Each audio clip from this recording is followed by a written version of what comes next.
Hi, everybody. Well, we made it through the first quarter of this crazy spring real estate market, and man, was it crazy.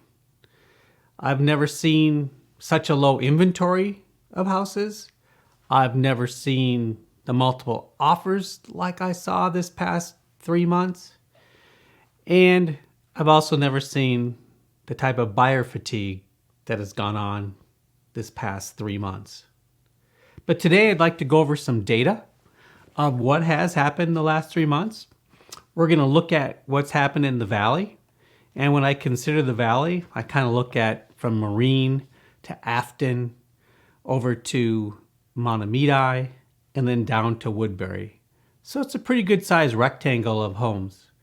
And then on top of that, we're going to look at the whole greater Twin Cities area. And we're going to compare the two stats for a lot of different data points.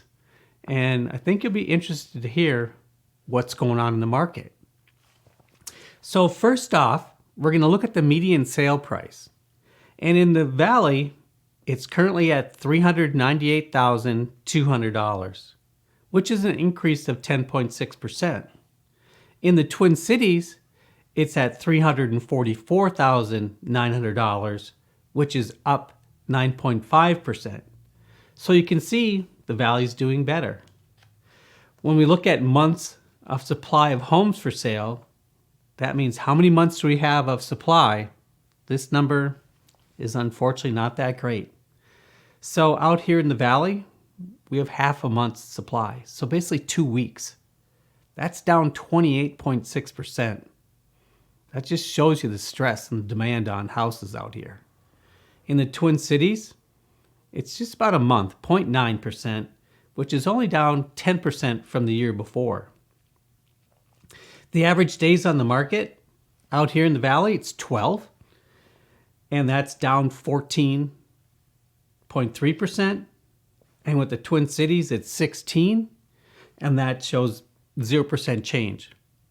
One thing to note in this is that that might seem like a high amount of days, but you have to take into consideration, oftentimes an agent doesn't input the data correctly, or I should say quickly enough, and or inspections and some other things that make that timeline a little bit longer. Closed sales in the valley area, we had 341, and that equals 11.9% less than the year before. In the Twin Cities, we had 9,925 homes sell, and that was down 10.1%. The average days on the market during the first quarter for the homes in the valley, it was 12, and which was down 14.3%. In the Twin Cities, it was 16 days, and that was flat. There was no change.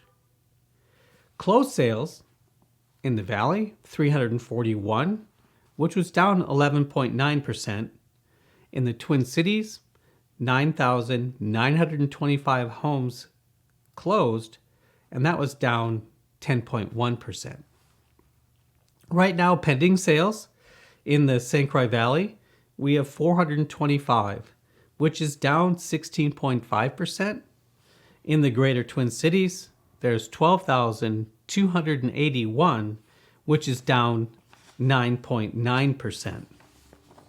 Showings per listing in the St. Croix Valley, it's 13.5 showings, which is down 6.3%.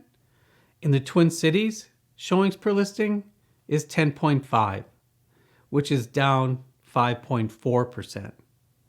So even though we have a very active marketplace, sometimes it's hard to tell with these actual showings per listings because there's been a ton of activity. And most agents have also been doing open houses. And even though they're not documented as a showing, they are technically a showing.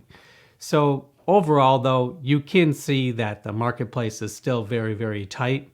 It will be interesting to see what happens now that interest rates have increased almost 2 percentage points. That could change things twofold. Some of the buyers will no longer be able to afford the houses they were currently looking at. And it could, hopefully this is what will happen, we'll see more listings actually come on the market because sellers want to take advantage of the fact that interest rates are still very, very good and that there's still many, many buyers out there. I don't see things changing too dramatically because of the fact there is such a demand for housing in the Twin Cities area. If you have any questions, feel free to reach out. And again, thank you so much for listening to all this data.